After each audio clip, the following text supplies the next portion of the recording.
네, 여러분 안녕하세요. 3월 15일 토요일입니다. 한 주 동안 날마다 만나로 주님과 만나고 동행하며 걸어온 여러분 축복합니다.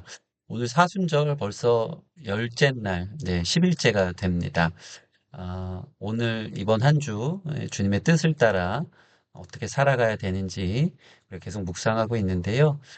오늘은 마태복음 5장 44절 45절 말씀을 통해서 하나님이 우리에게 원하시는 뜻이 무엇인지 함께 나누기 원합니다.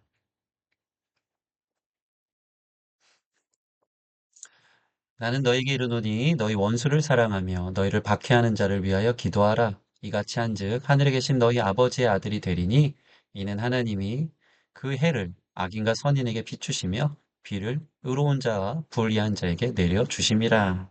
아멘. 하나님의 뜻을 쫓아 이 한 주 동안 달려오셨는데요. 오늘의 적용, 어떻게 보면 기독교 신앙의 극치라고 할 수 있는 원수까지도 사랑하라는 것, 그것이 바로 하나님의 뜻임을 나누기 원합니다.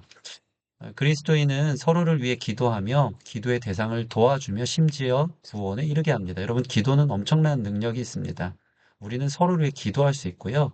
기도하면 기도의 대상이 도움을 받게 됩니다. 심지어 구원에 이르게 한다고 빌립보서 1장 19절은 나와 있습니다. 이것이 너희의 간구와 예수 그리스도의 성령의 도우심으로 나를 구원에 이르게 할 줄 아는 거로. 바울은 많이 체험한 것 같습니다. 너희가 간구할 때 성령의 도우심으로 나를 구원에 이르게 한다. 여러분, 이것이 기도의 능력입니다. 그러나 긍휼히 여기는 기도의 종착지는 주변 그리스도인과 공동체, 가족이나 친구, 친척을 넘어서야 합니다. 최종 종착지는 바로 원수를 위해 기도하는 것입니다. 우리가 사랑하는 사람을 위해서는 우리가 기도할 수 있지만 하나님이 원하시는 기도의 마지막 종착지는 바로 원수를 향한 기도입니다. 예수님은 십자가에 달려 고통이 극심할 때에도 자기를 죽이는 원수들을 향해 하나님께 용서를 구하며 자기들이 하는 일을 알지 못해서 그렇다고 변호하십니다. 이것이 기도의 진면목입니다. 예수님은 원수를 향한 적대감보다 원수를 향한 긍휼의 마음을 품으셨습니다. 물론 이것은 매우 어렵습니다. 여러분, 나에게 피해를 주고 나를 어렵게 하고 어, 나의 마음에 이 증오와 또 미움과 여러 복수심들이 올라올 때 그들을 불쌍히 여긴다는 것은 참 쉽지 않습니다. 그러나 먼저 우리가 이렇게 생각해야 될 것 같습니다. 주님이 원수된 나를 불쌍히 여기사 구원하신 것을 기억하십시오. 오늘 이 말씀을 보면 에, 원수된 자를 위해 사랑하고 기도하는 자를 하나님 아버지가 너희를 나의 아들이라고 말씀해 주시는 것을 보게 됩니다. 여러분, 우리 주님의 자녀고요. 주님의 사랑을 입은 자들이기에 충분히 그렇게 할 수 있을 줄 믿습니다. 그래서 제일 먼저 오늘 말씀을 통해 원수를 사랑하기 이전에 원수를 위해 기도하라는 말씀을 잘 적용했으면 좋겠습니다. 우리 기도에 원수를 두십시오. 그거부터가 시작입니다. 그 이름을 부르십시오.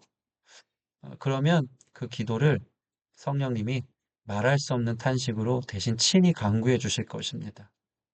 그러다 보면 원수를 위해 기도하는 그 순간 내 마음의 증오와 복수심과 미움은 우리 마음에 공존할 수 없게 됩니다. 원수를 위해 기도하는 순간 성령님이 나를 도우시고 그곳에 원수를 향한 미움은 같은 마음이기 때문에 공존할 수 없는 거죠.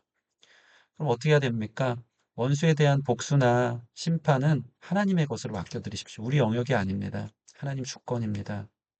부당함과 억울함이 있다면 하나님의 때에 반드시 갚아주시고 신원해 주실 줄 믿고 기도하는 겁니다. 그냥 그 존재 자체를 불쌍히 여기는 거죠. 하나님이 그들을 불쌍히 여기는 것처럼요.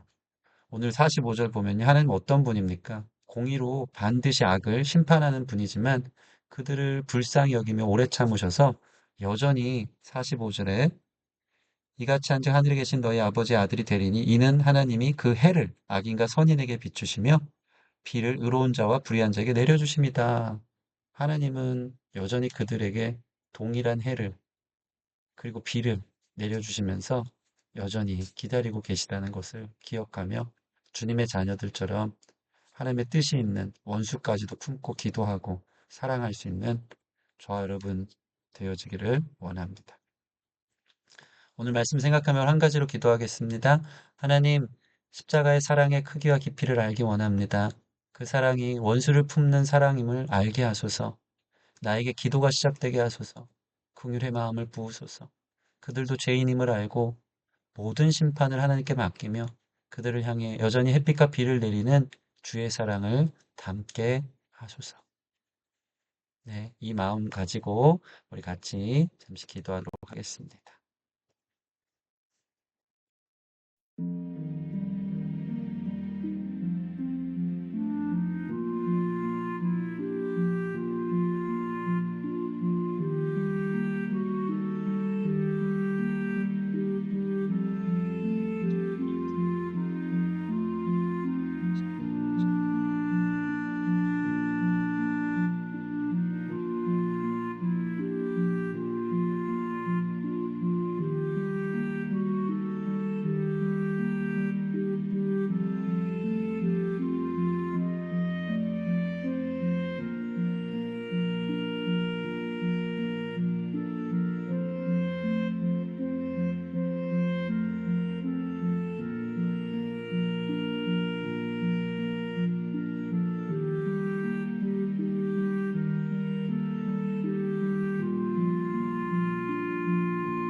네, 제가 기도하겠습니다.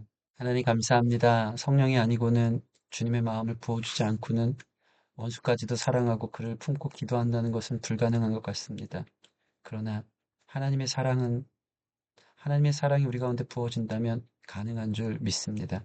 하나님, 원수를 향한 증오심, 적대감, 안갚음하려는 모든 마음으로부터 우리에게 자유를 주시옵소서. 모든 심판을 하나님께 올려드립니다. 모든 원망과 시비와 분노도 하나님께 올려드립니다. 그리고 그들을 향한 긍휼한 마음을 성령께서 우리 가운데 부어주사 그들을 사랑하고 그들을 위해 기도가 시작되게 하여 주시고 그들 또한 죄인임을 그래서 사랑이 필요함을 기억하며 예수님의 긍휼의 마음으로 중보할 수 있는 우리 성도들 될 수 있도록 이끌어 주셔서 마침내 하나님의 뜻이 거기 있음을 깨닫고 순종하며 하나님의 아들이 되기까지 자녀들이 되기까지 그렇게 품고 나아갈 수 있는 우리 모든 성도들 될 수 있도록 인도하여 주시옵소서. 성령께서 그 마음을 부어주기를 소원하고 감사하며 예수님 이름으로 기도합니다. 아멘. 네, 이 사순절 기간 여러분 응원하고요. 마음으로 깊이 있게 형식으로 넘어가지 않고 이런 시간들이 깊이 있게 품으면서 하루하루 적용하며 살아가기를 소원합니다. 감사합니다.